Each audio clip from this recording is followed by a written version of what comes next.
everybody. It's Suzanne A. Wells, and you are listening to eBay the Right Way. This is episode number 27. Today's date is September 22nd, 2021. And in this episode, I'm chatting with Louis Prizzi of the eBay Supersize $100 sales videos and thread on my Facebook group. He posts sales every single week between 100, 500, even more. So he has some specialized knowledge that he's going to share with us to help us all make more money. And on that note, if you have not purchased your BOLO book yet, the link is below the podcast. This is my book of over 130 items to be on the lookout for that sell for great money on eBay that you might not even realize have value. I get emails, Facebook messages, YouTube comments every week from sellers who are using this book. It's a study guide as well as a book you can take with you so that you don't forget what to look for.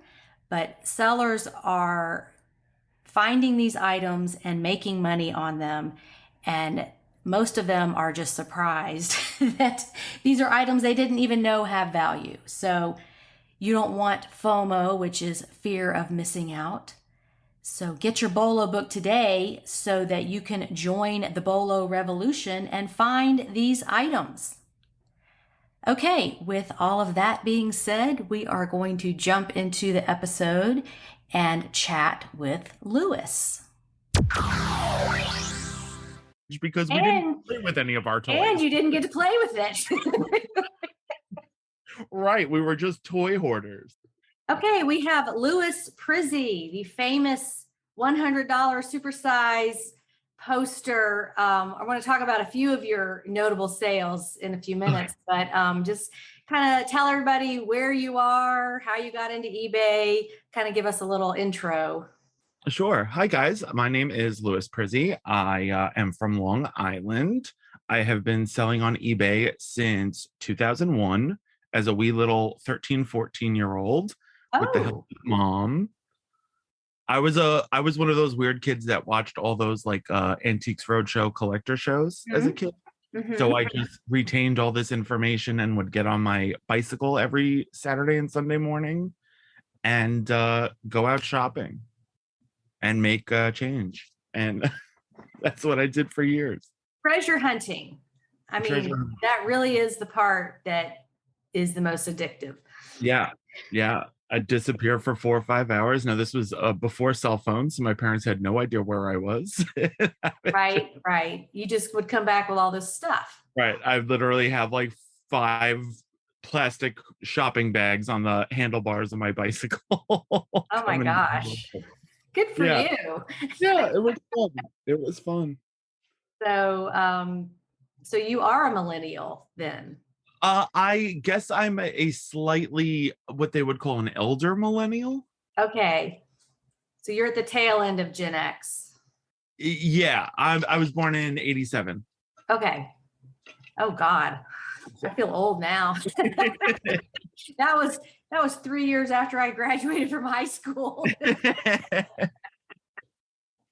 So anyway, but you know what you know, and right. It was a great education. To this day, I still use stuff that I learned on those stupid little HGTV collector shows that I used to. Oh, and I loved Antiques Roadshow. It did get kind of boring, and that's kind of what I model some of my content after. Is like, oh, here's this thing, and here's how much it's worth, and here's some of the aspects of it. It has this marking here and this, all the details that's what I like. And there was a few YouTube channels that did that, but they're long gone. It's just people don't, it's PBS versus, MTV pretty much. So, right.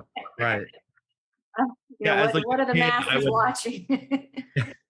I would ask for like I still have like a Fiesta Wear book that I wanted as a kid that I literally still use for reference sometimes when I find like pieces of Fiesta Wear. So it's still coming in handy.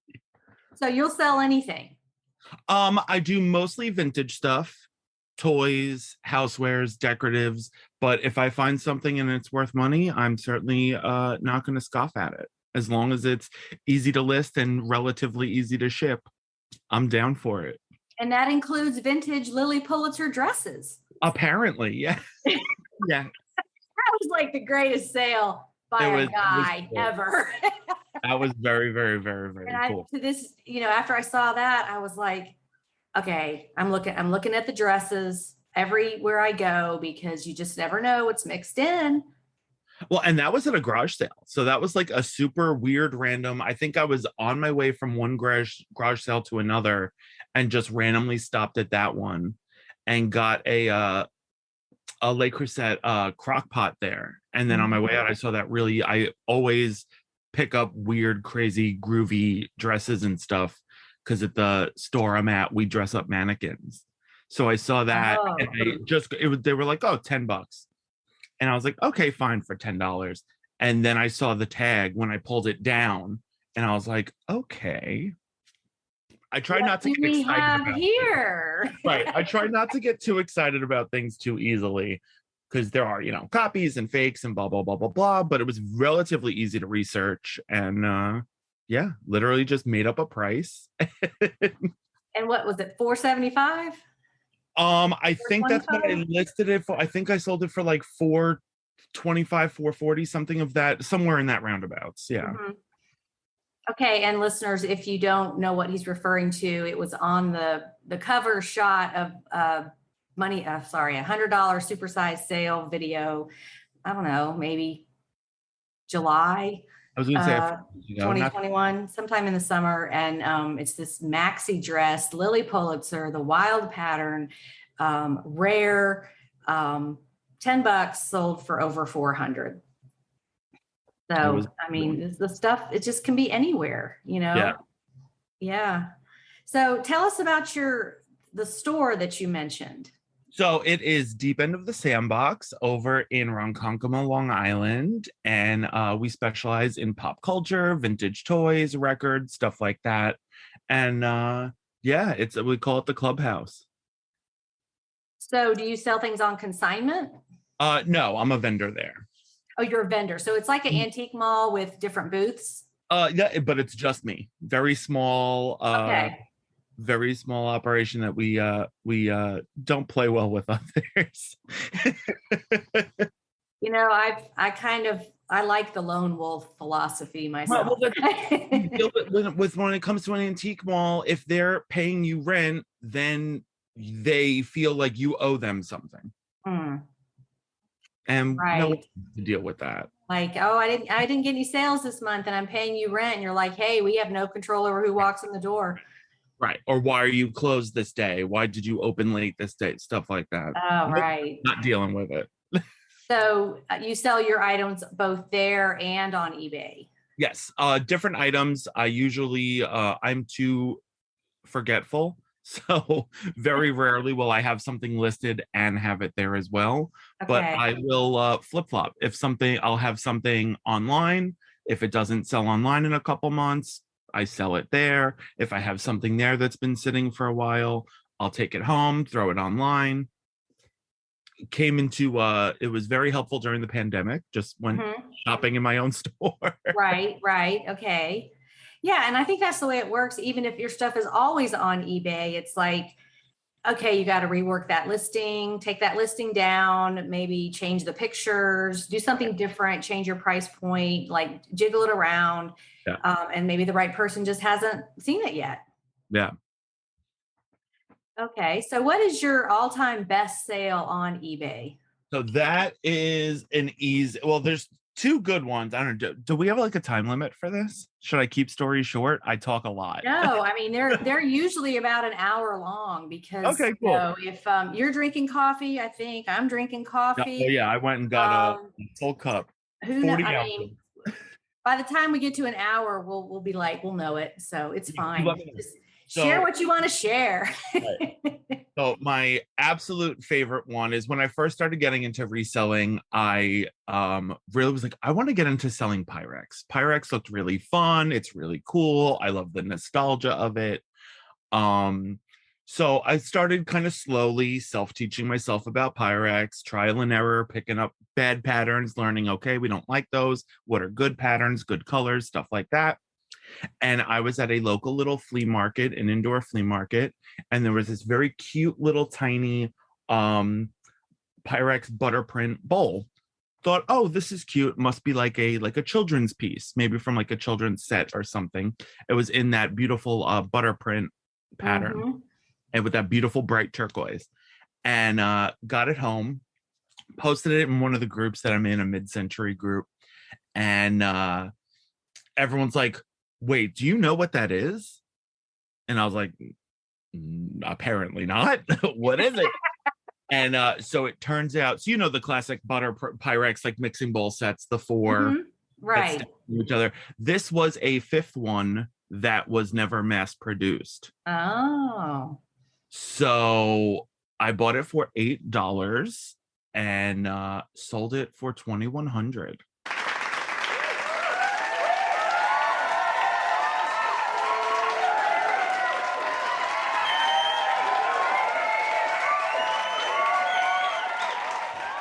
In about 3 weeks. I got very lucky on that one that there had actually been one that sold maybe 2 months before. So I think the market was primed and pumped and ready for another one to show Okay. up. Yeah. And I was able to see what that guy got for his. So that was very, very helpful. And where did you find it? At a little indoor flea market. Oh, flea market. Okay. And even that actually turned into some drama because the woman whose booths I bought it for was in that mid-century group, saw my picture and got very excited because she had the same one at her booth. To then go to her booth and see that it was no longer there. But then she had some not so nice things to say about me and attacked my character. So I was going to do something nice for her because, I'm not looking to rip anybody off. I didn't know what it was. Yeah. She didn't seem to be very nice. So you took a chance, but I didn't do anything. that's how it happens. I mean, it just shows up in front of you. And well, that's the craziest. The stuff that you are going to get the luckiest with, I have found, is when you look into something. Because if I notice something that's worth money, that means somebody else that does what I do noticed it, that it's worth money. maybe It depends more on what you possibility. know. More possibility. If if it's like I do a lot of toys and action figures. If it's a rare action figure, the chances of another action figure person knowing that's a rare action figure are pretty high. Right. Whereas if I stumble onto something weird like that, or I sold a weird Jim Henson little rubber puppet from the 50s that I picked out of a dirty old hoarder house. Mhm. And a couple people had been there before me, but no one knew what it was. I sold that for $600. Right. So never.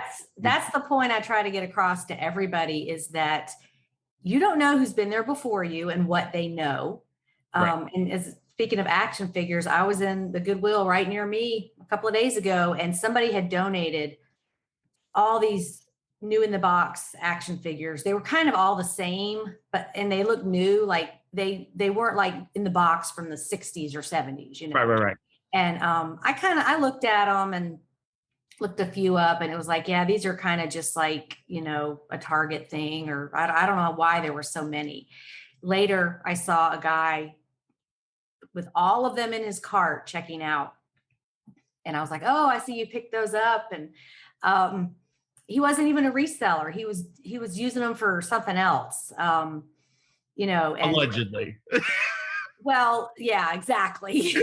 Allegedly. I mean, we all tell stories, but it's like, I looked at it and I'm like, I'm not looking up every single one of those. And, right. Maybe there was something high dollar in there that I just passed by, but that's not my area of interest. Right. That's not my area of expertise. I found 2 Coogie sweaters at the same store. Right. And I mean, I thought I was going to have a heart attack. I could not believe it. And I'm like that lady in the IKEA commercial.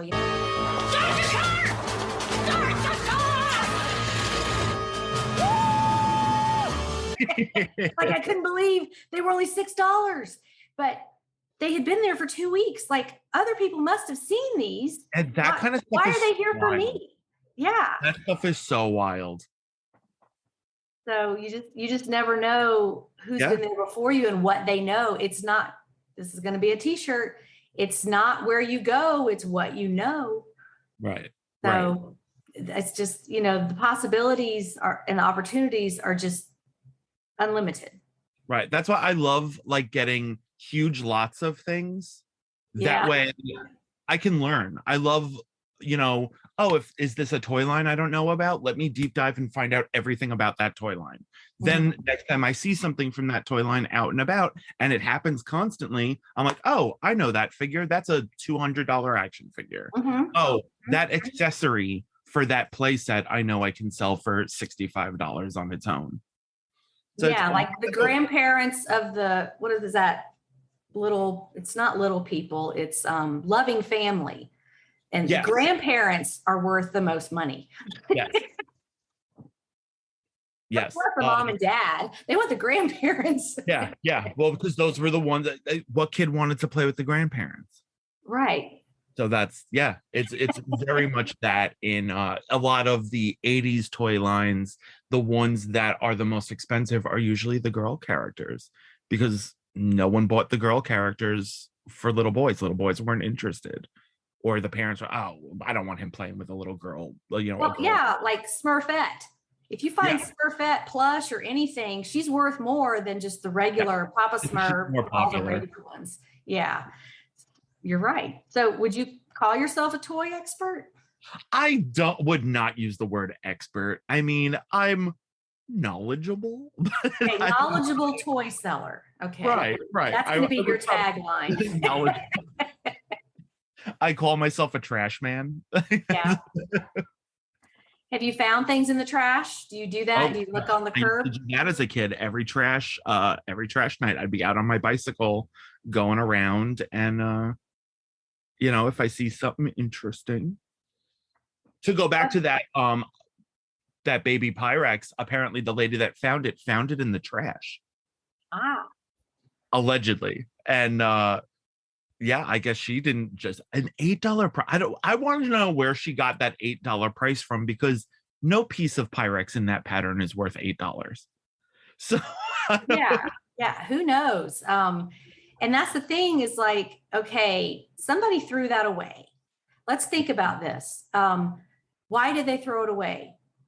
They probably just didn't care. They were just moving, or they just didn't care. It's not that they knew they were throwing away $600. Obviously they didn't. Right. Well, what's also interesting, I'm on Long Island, so we are not super far away from Corning, New York, where the Pyrex factory was. Okay. I mean, a couple hours away, but so weird, interesting test piece Pyrex, and they used to just let employees play around. And so constantly pieces of Pyrex show up that are one-offs, or color variations or things like that. So that stuff's continually showing up. Yeah, especially now, because I mean, we're living in a time where some people have lived in the same house for 40 years, and they're just now either passing away or getting moved to assisted living or whatever the situation is, and all the stuff that's been sitting in their cabinets is coming out. Yep. That's what I eventually want to move down to your neck of the woods. And that's one of my trepidations is I'm on Long Island. Some of these people have lived in these houses for 50, 60 years. Down by you, they just moved there 3 years ago. They got rid of it. There's both. I mean, there's a little bit, of course, but yeah, there's both, but it is definitely more of a transitional city than yours. Yeah. And oh my God, the Coca-Cola stuff here. It's like, I don't even know what tiny percent of it is actually collectible, because there's just so much. And, that's, you see when you go in the Goodwill, like half of one of those aisles in the back is just all Coca-Cola stuff, Christmas stuff, and platters and cups. And so, it's a rare thing to find one that's like really a vintage, valuable, limited in number thing, because there's just so much. I have a general rule of thumb that anything that was sold in the 90s as a collectible is Mhm. 9 times out of 10 worthless now because they were sold as collectibles, but then they also made 500,000 of them. Right. Yeah. It's like McDonald's and Disney, they're the same. It's just like they put Right. the word collectible after it, but there's, 8 million. The Disney stuff is very interesting because they did do some serious limited edition stuff in the 90s for the Disney store. So, like some of those snow globes go for well over $1,000 now. I've Well, seen and I those found the one that was the Ariel Under the Sea with like the 4 different globes on it. I Mm, found that one at a garage sale, literally 2 houses down from me, and it was $10. boom. And I sold it for 250. Yeah. And so that's an item in my BOLO book. And when I was doing the research for that, it's now up to 400. So Yeah. it's like, oh crap. I should have saved. That was 5 years ago, though. Do I want it sitting there for COVID made 5 years? everything crazy. Every collectibles market went insane during COVID, and it's still up there. But I Mhm. mean, stuff that we couldn't give away prior to COVID was going for like $100 post COVID or in Mhm. the middle of COVID because people finally had time to play around with their collections and spend time with it and prune it. And what am I missing? What do I want? And Or getting deep dive. stimulus money, Right, getting the extra money to be able to even buy it.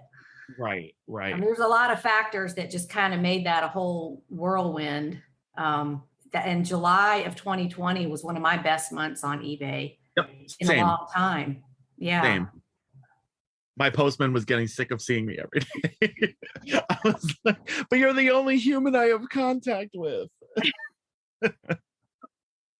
Well, you were right at the post office this morning because we were Yep, setting up the every time morning. for this, and Every morning. so you just take your stuff there. You don't rely on your mail guy to pick it up. No, I mean, I this is my full-time job. This is all I have to do. So I have my 1 day handling time set, and I go to the post office every morning.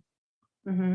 And I like it. It's when you're doing this full time, it's nice that it gives me a little bit of like a structured kind of a schedule-y like Like a kind of routine, like a real job. yeah, yeah. Yeah. And I have like extreme ADHD, so I need that kind of stuff. Otherwise, like I mentally go all over the place.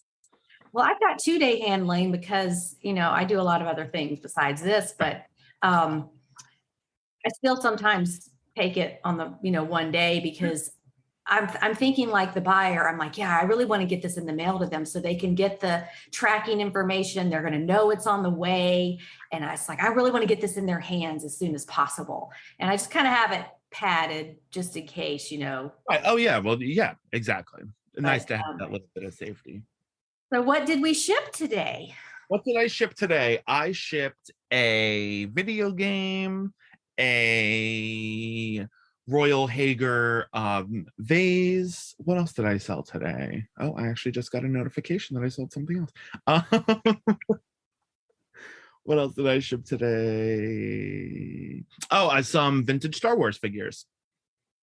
Good for you. $215 worth of vintage Star Wars figures. So do you keep your numbers? Do you know what you're making? Like keeping your profit? I am very bad with that kind of stuff. That's a common answer. I am so bad with that kind of stuff. I didn't go to school for math. I know. I know. I do just enough to file my taxes every year. Yeah. Okay. So if you had to guess off, like, what are you bringing in a month? Or do you Um, want to share? You might not want to share that. no, I don't care. I don't. My 90-day total right now is right under 28,000. Excellent. Yeah, so I can't be mad. And that, I mean, during COVID was crazy. I was touching over 40 Wow. a couple months during COVID, but Uh-huh. that was also great because I'm also a collector. So during COVID, I was able to start going through my collections and Hmm. closets, and I was finding stuff that I didn't even know I owned Hmm. because I'm also an impulse buyer. So I was selling stuff that was sitting in a closet that was, oh, that doll's worth $600. Cool. Good Good for you. Luckily, I have taste with my collection, so then all that stuff has just kind of increased in value from when I bought it and threw it in a closet somewhere. Well, I think collectors do have to reassess what they have, and just like, well, if this is now worth 1,200, it's like the stock market. It's time to sell. It's the price is high, and I have limited space, so I like to rotate stuff. That's why I buy a lot of stuff to resell at antique malls and stuff like that, because I'll enjoy something for a couple of months and then I know I can make money on it. Or at least get my money back on it. Right. How many things do you have listed? I am currently right under 800. Okay. So you have a big inventory. There's a lot. There's a lot. I think it is definitely time to start going through a lot of that. Yeah. But then the problem of a lot of it is like little things. Like I literally have, like those wooden jewelry armoires. I have one of those that I keep like smalls in. It's not taking up any space. Why do it's been sitting up on eBay for a year and a half, but it's not taking up any room. So it's that kind of stuff that it's a $12 listing that's not going anywhere for a year, but it's also not taking up any space. So and you've already done the work. It's already listed. Exactly. So, I like to refresh my stuff every couple of months and things like that. And but it's starting to close in on me. Yeah, my eBay stuff is in a spare bedroom, and it's starting to become a game of Tetris. You're suffering from inventory creep. Yeah. Like it multiplies at night when you're asleep. Yes, very much that. Very much that. I don't remember this. When did I even buy that? Yep. Or I'll know, I know I saw this, and then it's time to look for it. And there were times that I'll get an offer on something and be like, I don't remember the last time I saw that. Let me. Yeah. When you're reassessing your inventory, the things I tend to pull and redonate are I've never had this show up in my send offer ever. There's never been an offer made, or nobody cares about this item. So, and it changes over time. What you would buy 2 years ago, you might not buy today. Yeah, definitely. So, do you ship internationally? Yes, through a global shipping program. And is a godsend. What percent of your sales would you say are international? I would say definitely, probably. It changes. I mean, there are slow sale weeks that 80% of my stuff are international. But I'd say on average, probably maybe about 20 to 25. Yeah. A nice little chunk. That's a nice steady stream. Do you see your items going to certain countries since you kind of specialize in toys? Are you seeing patterns there? I do a lot of dolls. And when I put up Barbie stuff, 9 times out of 10, if I get an offer on it, it is to Wilmington, Delaware, which I guess is some sort of shipping point that people use. I believe it's a lot of Asian buyers.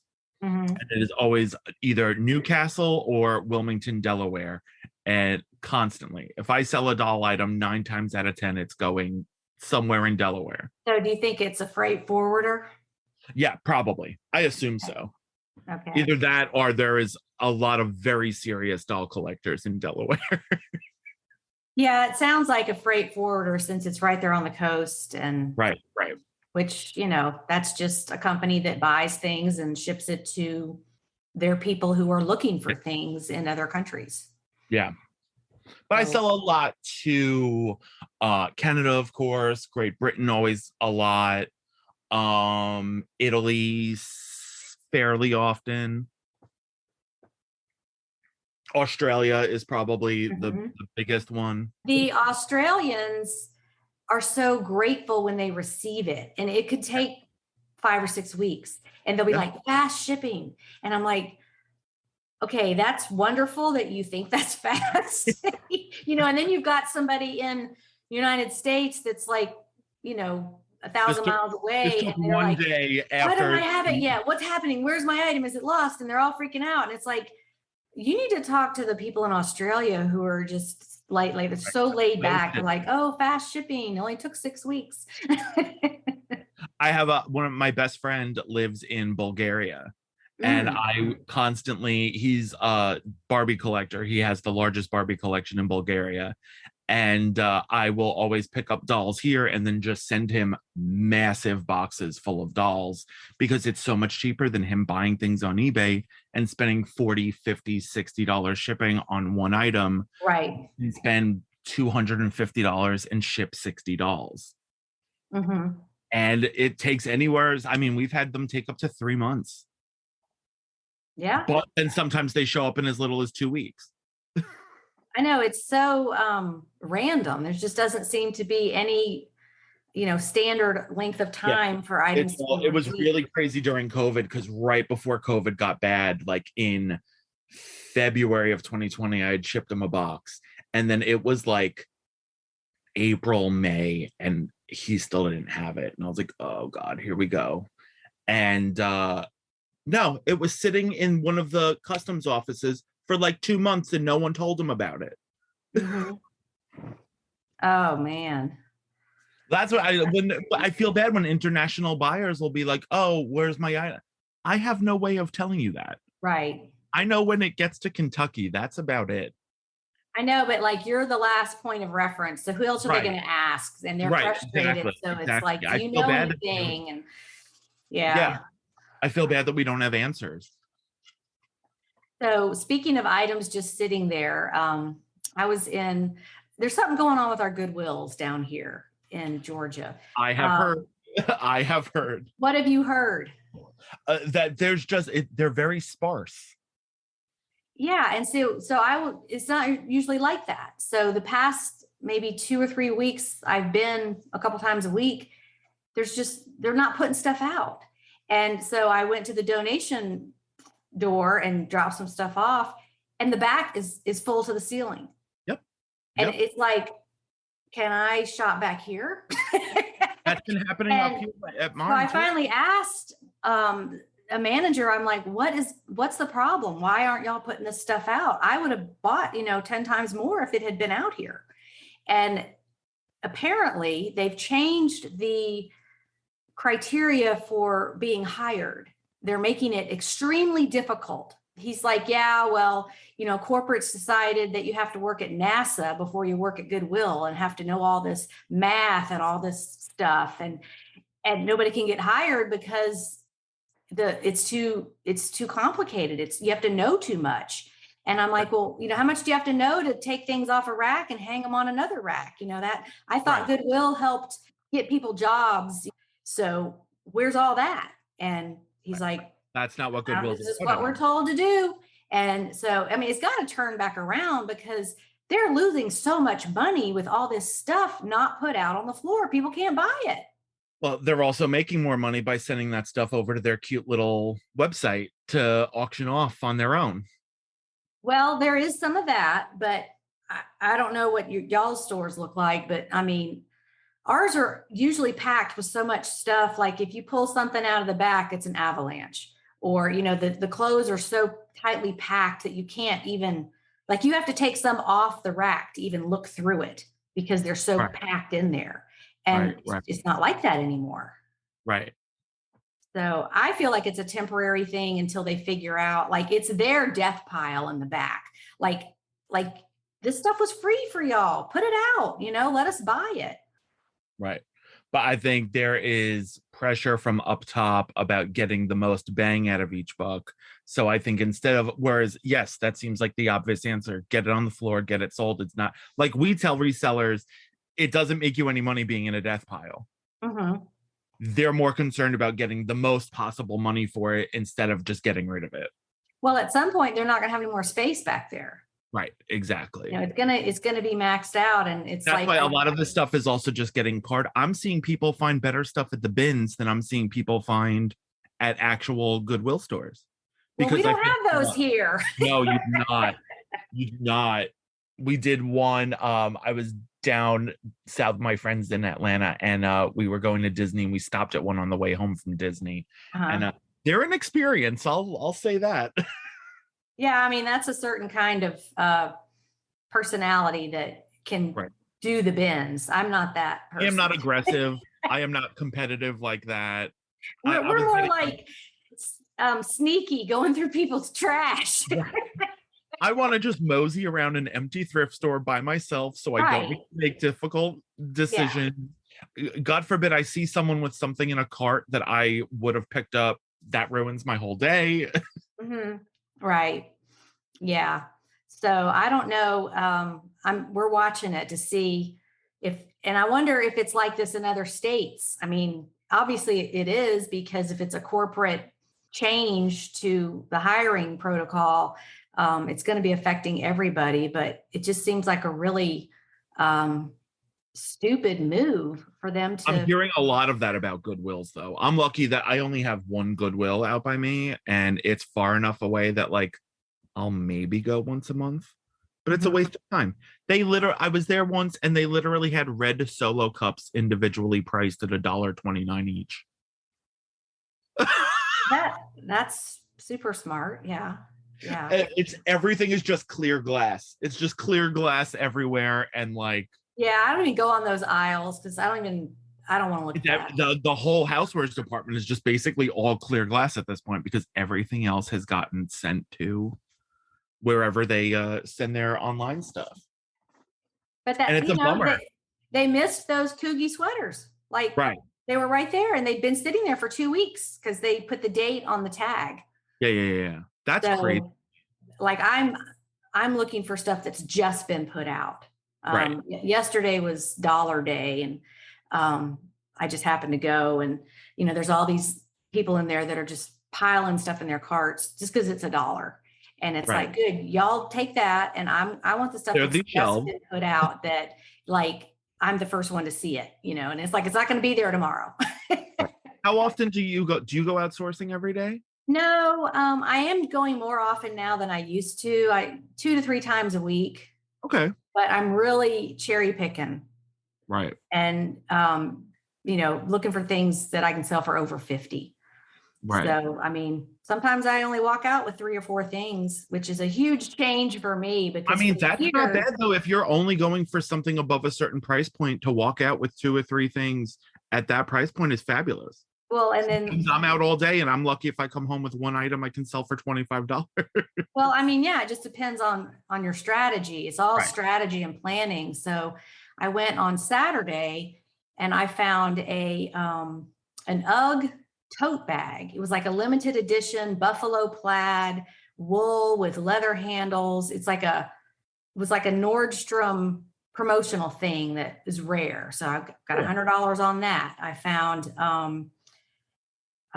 this pair of Under Armour lacrosse cleats they're white with shamrocks all over them. Like it was a limited and I saw those and I was like, I don't sell shoes, but I'm getting those, and I've got 100 on those. And then a cashmere sweater from Scotland. It's like super thick. It's vintage.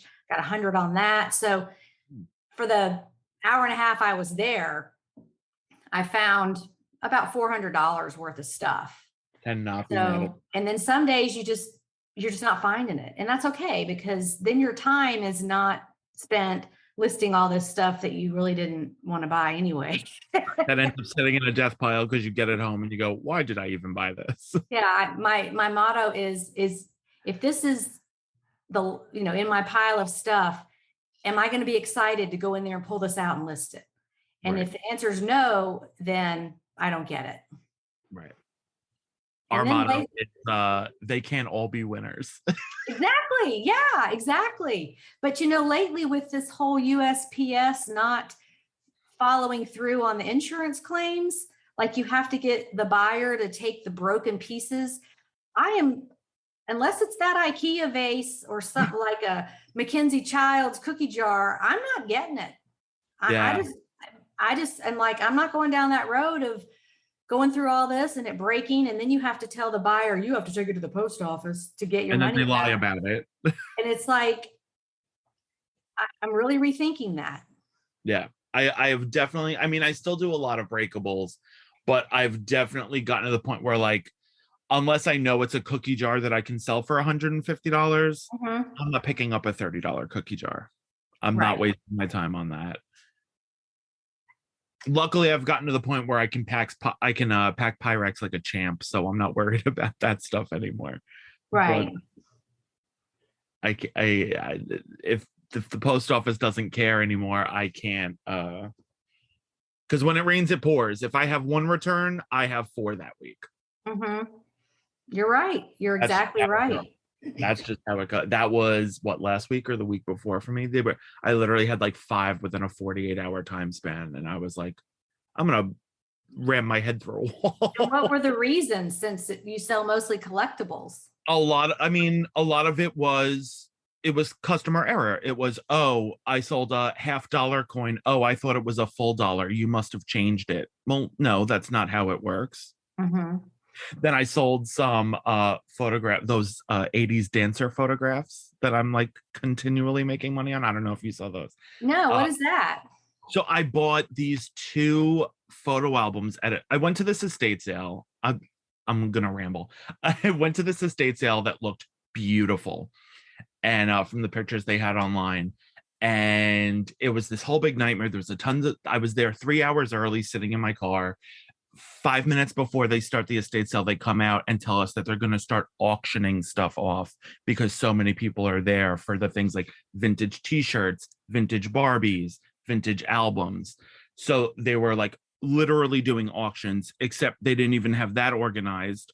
So they're doing an auction in the living room for records while the records are upstairs. So guys are looking through the records upstairs while they're selling the whole room in the living room. So I went there for the vintage Barbie stuff, looked through quick. They wanted us to make a decision. I'm not dropping $1,000 without being able to really look through everything. Mm-hmm. So I didn't care. So I'm going through this house and I see this guy open a trunk and there's these two big, thick, fat photo albums. And they're all pictures of 1980s male, like exotic dancers. Oh, No, we'll call them tasteful, nothing too crazy. And just like a bunch of ladies from work would like go to these clubs when they had these male reviews. And yeah, like Chippendales. right, very like that, but Long Island in 1982. So they So all look like more like Magic Mike. not so Magic Mike. Yeah. So a guy had him in hand. I was like, oh God, I wish I had picked those up. And this estate sale company was a mess. There was a guy like, oh, can I give you a price on that? And he told the guy $100 for these two photo albums. And the guy laughed in his face and put them down. I don't think he was out of the room yet, and I threw those in my bag because I have a big giant Saver shopping bag with me everywhere I go, and just fill the bag and worry about it later. And so I did not talk to that man about what the price was. I put everything in my bag, went downstairs, got a price on everything, paid $130 for everything that I bought at that sale. And I've only gone through one of the photo albums and have sold $1,000 worth of photos already. That's crazy. All to the same guy, Uh-huh. except one lot of them, which went to somebody else, and he returned them because he didn't want them anymore. It makes you wonder, like, is this going in a museum somewhere or there's so much of that with vintage because stuff. he is right. I mean, there is a huge market for like male themed like vintage erotica right now. Uh-huh. And so definitely don't scoff at any of that out there, guys. And yeah, this guy says he's been collecting photographs like this like since the 80s. Sure. Well, I don't know if you saw the video last week about the wedding dress. I think I missed it. That somebody sold, I think it was in the family. It was a wedding dress from 1966. And they had their gallery photo was the woman wearing the wedding dress. And she got, the seller got some questions from someone who was very knowledgeable about vintage wedding dresses, on and on. There's a whole story. She changed the listing and it sold to the woman who is putting together a bridal museum. Fabulous. And so this dress was in such pristine condition. That's where it went. But, you know, I've heard that. I have a friend who was downsizing. Her husband's father was a doctor, and they had a couple of those old-timey black leather doctor bags. It's Mm. exactly the one in Field of Dreams Oh, when wow. the guy turns back into the doctor and puts his bag down and saves a little girl from choking. It's the exact one, because after this happened, I'm like, oh my God, it was in this movie. Look, here it is. That's So so anyway, she sold that, and one of them went to Japan to somebody who's starting a medical museum and is cool. buying stuff for that. So it's like you don't know what these things are going to be used for. I saw a couple months ago a really cool 1960s like Indian chief cookie jar to a Native American museum. Oh, cool. And I was like, that's awesome. I love that. And that didn't get pulled from eBay. No, it was, I made sure I did not, it was not inflammatory. I found the same one on eBay. So I was iffy if it would or not, but it did not, thankfully. And so you probably said Native American, not Yes. Indian. Yes. Right. Which, yeah, there's a lot of collectibles in that niche. Right. Beautiful, Right. beautiful stuff. So a lot of stuff you got to leave behind these days. It's not worth the aggravation.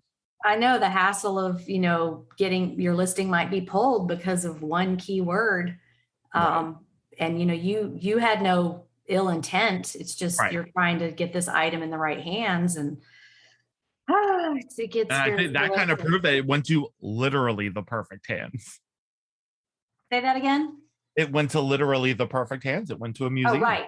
Okay. Yeah. Yeah. And I love it when that happens, when they Right. leave you did they leave feedback to that effect? They didn't. It's always the ones that I want to that don't. Yeah. I also saw a couple months ago a really cool 1950s pink coffee pot to a Sweet and Low commercial. They were going to use it for a Sweet and Low commercial. Wow. So they were in Brooklyn, which is right by me, and they paid to overnight it, which I was like, you really don't need to pay $32 to overnight this. Like, you're gonna have it in time, right? It'll get there in a couple of days. You're in Brooklyn. And no, we want to overnight it. Okay. If you say so. Yeah, it was probably somebody's job on the line if it didn't get there in time. So they're like, yeah, the company will spend the money to overnight that. They ended up paying like $80 something for a teapot that had a chip in it that they could use for a commercial. So I'm on the lookout for a Sweet and Low commercial that has a pink. There's a lot of that going on with things being used for props. Oh yeah, because it's crazy how much they spend for it too. They're not getting this stuff cheap. You think about, well, somebody could just make a replica of it. Like, why are they spending? I guess it's faster and more authentic if they just buy that, box of maxi pads or whatever it is. Right. Which that's an insane thing, is just all these packages and paper that gets purchased. What was it? The Trapper Keeper, the thing, well, you weren't born yet, but we had those in high school. No, I remember we had the I'm a 90s kid through and through, so I'm a 90s kid that was stuck in the 80s. So like all my toys when I was a 90s kid, I bought at like garage sales and stuff. So I was playing with toys that were before my time, but it made me appreciate all that stuff more. And yeah, there's, especially with all this 80s like Stranger Things and the It movies and all this stuff that's so 80s focused, the 80s market has exploded. And I think now that they're making all of this time period stuff, there is so much effort being put in to make this stuff look as authentic as possible. So I can only imagine what they're spending on set design for something like Stranger Things. And it's like, oh, dang it, I wish I had kept that Journey concert t-shirt. Oh man, I had one of those, whatever the thing is, and the Fair Isle sweaters that we wore, and just, all the clothing that, it was really like the Breakfast Club. You had all these different groups. Right. So, I'll see these things show up on the Money Making Monday, and it's like, man, I had that. If we had known, get a storage unit, put all your 80s stuff in there, make it a time capsule. Right. It's going to be worth it. But we didn't think that way. Now people do. They're like, oh, this is going to be valuable one day. But Well, that's the problem. As an 80s kid, we were told, oh, don't open those action figures. They're going to be worth a lot of money because our parents' toys were worth a ton of money. But that's because their parents threw it all away.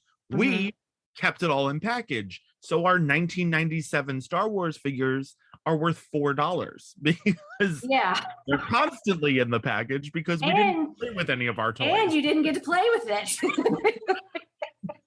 Right. We were just toy hoarders. I had a friend like that whose I think her grandmother gave her Barbies in the package and said you can't open them. You can put them on yourself and look at them. And it was just I thought even as a little kid, I thought that's so cruel. Why would you give a child a toy and then say it's beautiful, but you can't take it out of the package and brush her hair and play with her. You just have to look at it. Right. The long con of the holiday Barbie. Don't Yeah, get started on holiday Barbie. just like, well, the grandma should have bought it for herself and put it on her shelf and Right. then, bought the kid something she could actually play with. Right. Instead of buying the $30 holiday Barbie for the small child, you could have bought three $10 Barbies that she could have actually played with. Exactly. And No Skipper and plot all twist. her friends.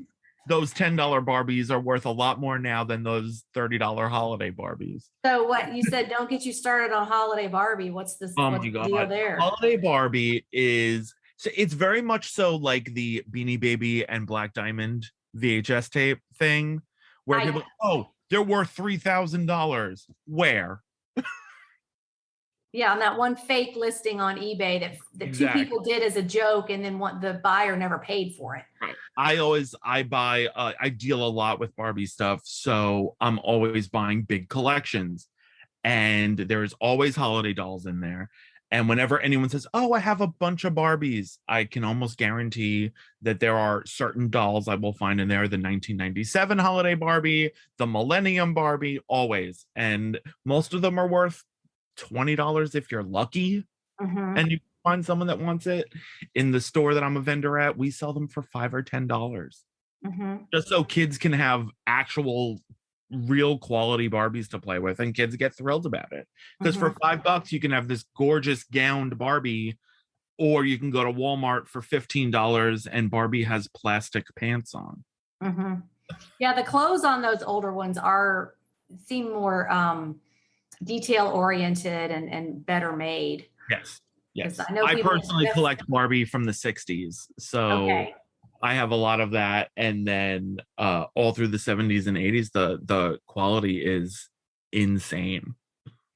Well, I did see one the other day. I say I don't really look at the toys, but it was like a replica of the 60s Barbie with the stewardess outfit on with the little, round cap and the skirt and the jacket. And I looked at it. It was a crappy replica, but I'm like, that could be mixed in. That could be worth something. Some of those the Barbie did a ton of reproductions for the 50th anniversary in 2009, and some of those go for big money now. The 90s reproductions not so much, but the 2000s ones, they're really really really well done, so some of them go for really good money.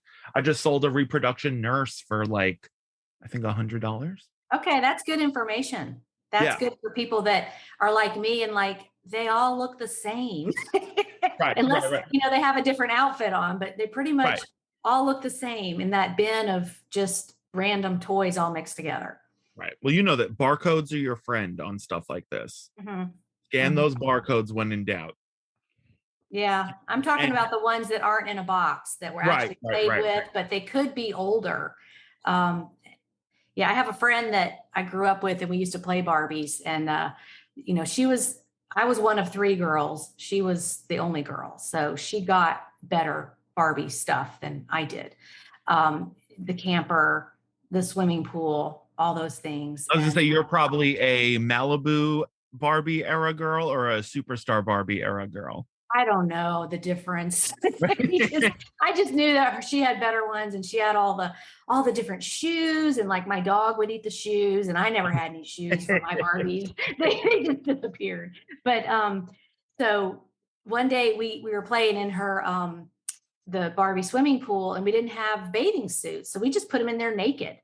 And we're just little 8-year-olds playing Barbies in the driveway, and her mom comes out and she was like, oh, she was horrified that the Barbies didn't have any clothes on. So she made bathing suits out of gauze for our Barbies. And like really the things they worried about back in the 70s. But, she still has all of them. And I met with her earlier this year just to reconnect, and we looked all of it up. And I mean, she's got the airplane, she's got the townhouse, all that stuff from the 70s. And I'm like, she's like, yeah, I just can't sell it. I want to look at it. I totally get that. Yeah, but I'm absolutely. like, that's like better than money in the bank, because that will be worth something to a collector whenever you decide to part with And it. that's the era of stuff. Those late 70s, early 80s Barbies are now starting to climb a little bit, because now that generation of kid is getting to the point where they have a little more disposable income and everything Well, gets. they have grandchildren. Right. I have friends that I turned 55 this year, so I have friends that have grandkids. Oh, you still a baby? Stop it. 55 is nothing. I'm just really excited about the senior discount, because that's what I'm doing. That's what Tuesdays are for, is hitting as many Goodwills as I can. And you have to show ID. Yeah. This lady's like, you're not 55, you're maybe like 40. And I'm like, thank you for being my new best friend, but I do get the discount. I got very upset because there was, I'm at Savers every single day, more or less. And there was a new young lady that was there on senior day. And she goes, and I applied your senior discount. I said, I'm sorry, I am 33 years old. No, you should have said thanks. I said, thank you, but I'm 30. She goes, I know. I just thought I'd give it to you. And I was like, oh, okay, thank you. Well, that's when you wear a hat and some glasses and you just let them think you're that age, because you know what? Even if you get it randomly here and there by mistake, you've earned it. You've spent enough money in there. Well, our Savers does coupons for when you do a donation. So anytime you donate, you get a 20% coupon. So I'm just constantly like, I'll bring one item and donate it to get a coupon. That's perfect. You guys need Savers down there. We need to get rid of all Goodwills. I know you have a few Value Villages down there. We have Value Village, which is it's Savers. It's just Value Village down here. I mean, the ones that I find the good stuff at is are the ones that are just off the beaten path. Like somebody will tell me about it, like, oh, don't you go to this? And I'm like, what is that? Tell me about that. And like I did a route a few weeks ago up into Blue Ridge, Georgia, and I found some great stuff and their prices are so much cheaper. But that's kind of where people are moving to that are retiring. So it's not like hillbilly country. It's like people with money country, and they're donating stuff, and so those are some of the best ones. I tend to go to Goodwill because what the prices are. It's climate controlled. Right. And they're all over the place. They're the most convenient. And we just don't have all the garage sales that other sellers talk about in different states, or at least not around me. Right. So anyway, back to the Barbies. So nix the holiday Barbie. That's not really worth your time. I mean, there are, 9 out of 10. No, the only ones that are really worth money are like the 1988 and the 1989, because those are the first two. So those you'll get a nice little chunk of change for those, but for the most part, no, they are not worth $2,000. Yeah. Do you ever just sell the clothing? Sometimes, especially when you're dealing with like the old, like the 1960s stuff. It's the accessories that are worth money. The dolls are, because I don't know, do we want a Barbie history lesson? Is that interesting to anybody? Can you do the Reader's Digest version? Yeah, I'll do a Reader's Digest. So Barbie was originally, because they were having success of, let's sell them one doll and then make all the money in accessories. Mm-hmm. So you bought one doll and then bought all of the outfits. So the dolls are easy to find. It's the shoes, the little gloves, the little little pencil, or the little apple that came with a certain outfit. That's the stuff that brings crazy money. I think the big legendary Barbie piece is there's a little gold colored compact that came with one of the early Barbie outfits that's worth like $800. Are you kidding? It's crazy. Oh It's my crazy. gosh. So I've literally sold it. it's like Go the ahead. replenishable theory where, printer, you buy the printer once, but they make their money on the ink. Right, right. So the accessories are the consumable, so to Yeah. speak, so that's going to be like in those big bags of Barbie stuff. And like the one I saw the other day, the outfit, I was like, I would buy that just for the outfit, even if the doll was not a Right. valuable doll. See when the outfit was made and sell that, because just a little outfit can go for $20. I mean, it's this Oh, little I've tiny sold a piece of couple for fabric. 100. I've sold a few for Crazy. 100.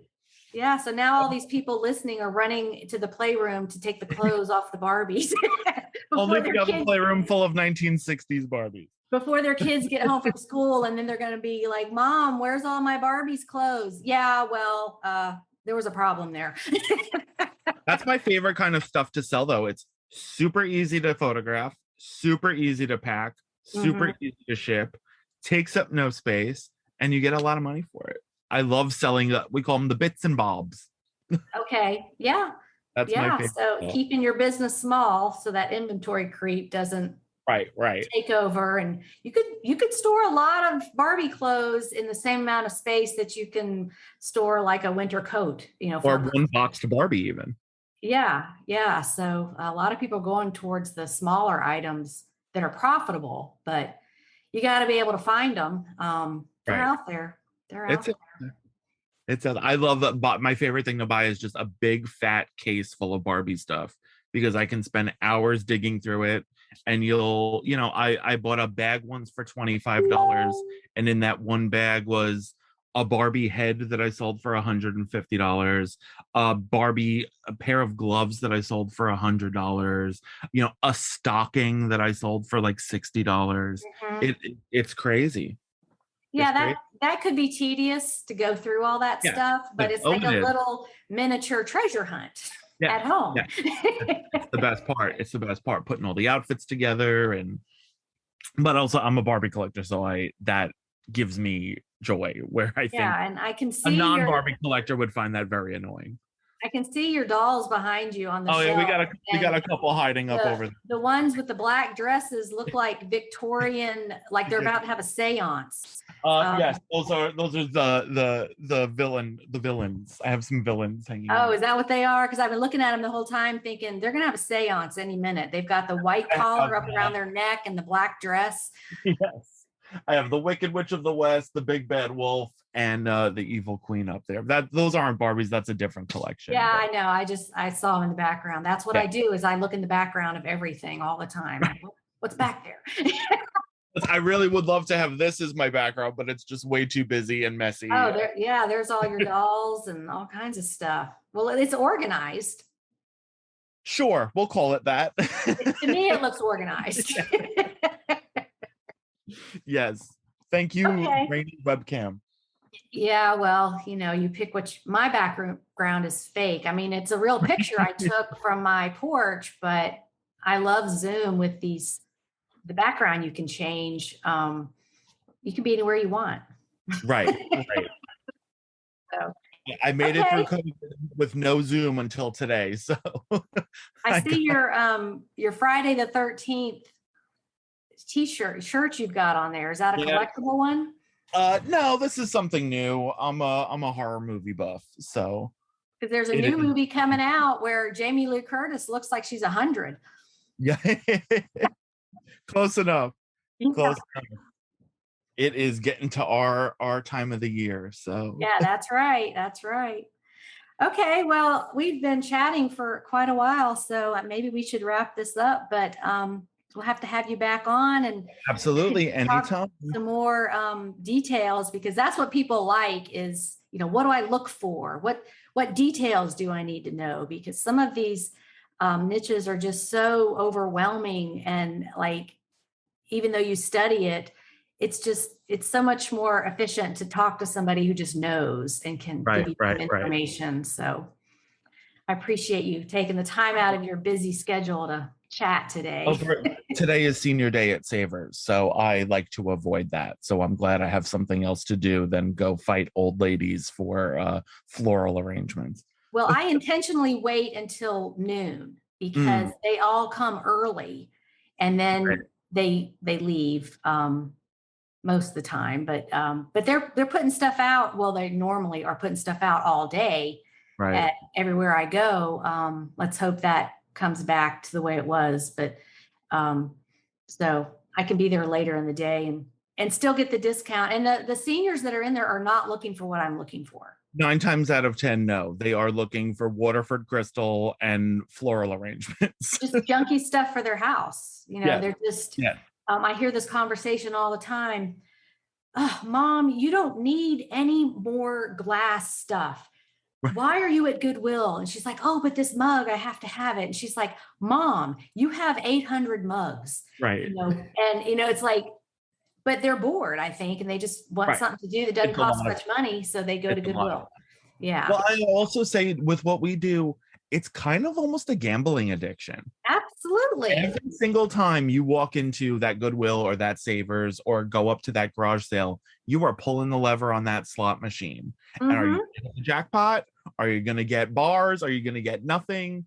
It's very often I'm at the point where I'm now doing 2 thrift store trips a day because I'm like, well, I didn't really get anything in the morning. Let's see what they stocked out the rest of the day. Hmm. And it's a disease. No, I mean it's treasure hunting, but Right. it's like you have to have um, boundaries to Right. where you are very selective because if you don't, your house is going to be overrun with all this stuff, and you're Right. not going to have time to even get it listed because if you're if you're bringing home 20 to 50 items 3 times a week and not getting them listed, that multiplies Pointless. fast. Pointless. Yeah, I mean it's just everybody has their way to do it. But it's like I've gone to people's houses and helped them, and I'm like, how did this get this way? And it's accumulation over time. Oh It's yeah. it didn't happen in one day, Right. so it's just be careful what you bring in and how much of it you bring in. It gets crazy, but I'm definitely at the point where I too am starting to get a little more selective, and uh, but then when I take a risk, it's like a dumb risk Mhm. because it's like it's just cool looking. Because I also do I run an Instagram for a lot of my finds because I was putting it on my personal Instagram and like no one cares. My friends Mhm. don't care for the Right. most part. So People have to be into it to care. right, right, right. I mean, people think it's cool when you tell them stories and like, oh, you bought that for $1 and you sold it for 100. Like they think that's cool, but like for the most part, no one super cares. But so I started a little Instagram to just kind of show my stuff off to people that care. So I'll buy stuff because it'll look cool on Instagram, even if it's Ah, a $20 item or a $30 item. Uh, it'll look cool and I know it gets some action. So the magic of technology. Did you ever think you'd be an Instagrammer? I do not consider myself an Instagrammer. It's all I'm like it's really just kind of now this point out of habit and because I like showing the stuff off because most of them get like 10 likes. So But if but your core group, I have had people message me on Instagram that they've bought stuff because they saw it on Instagram. So if it it's works, keep doing it. Yeah. right. It costs me nothing. I make the listings while I'm watching TV, so it really doesn't take up any time. Hmm. And it makes me feel, it's a hard thing to advertise your eBay business. So Hmm. it's kind of free advertisement. Hey, that's a great idea. Yeah. Work in the system. Right. Exactly. Exactly. Okay. Well, again, this is Louis Frizzy in Long Island, New York. Do you ever run into the Long Island Medium? I do not, actually, no, I did once at a Melissa Etheridge concert. Really? I was going to say no, but I have actually. Hey, that's cool. Yeah, it was fun. It was fun. Isn't Buddy the chef guy from Long Island? He had a Or am I thinking of the wrong person? I think he's in New Jersey. Isn't he? Okay, yeah. Okay, my bad. Anyway, there's some famous people near you. A lot. And now you're famous because you were on this podcast. Here I am. Your local celebrity trash man. Yeah, and you can find him on the Money Making Mondays $100 supersize and the regular one. You post on both, I think. Yeah, I always like to, something inspirational. If I can make someone think of something outside of their comfort zone, and that's what it's all about. You're not going to make money selling just one niche. You gotta, even if you branch out gently and just slightly outside your niche, it gives you something to keep it. I've bought things and made money off stuff I've seen other people sell. So right, yeah. The more information we can put into that community, the better off everybody is. Absolutely. I just think that there's opportunity for everybody. It's exactly. I just don't believe in this concept of lack. It's abundance. It's just, you keep learning. The more you know, the more money you're going to make. Exactly. And the more fun it is. Because I saw that thing. I know what that thing is, and it's a valuable resource, I think. So anyway, I don't want to keep you from your 2 thrift store. No, we're good. I'm not worried about it. I'm not worried about it. Yeah, you let me know next time you want me on. I'm a Long Island Italian. I love to talk. So well, maybe we can come up with some specific topics that you are knowledgeable about. So yeah, absolutely. We're kind of all over the place today. So anyway, thanks again awesome. For spending some time with me and everybody. And we'll see you on Facebook. Awesome. Thank you so much for having me. Okay. Bye. Take care. Louis was so fun to talk with. And I appreciate him taking time from his busy day to share that information with us.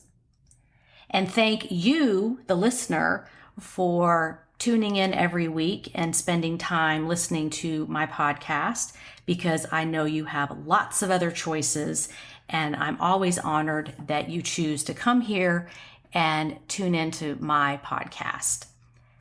And I'll end with my trademarked statement. Have a profitable and productive and fun day on eBay. I'll talk to you next week. Bye.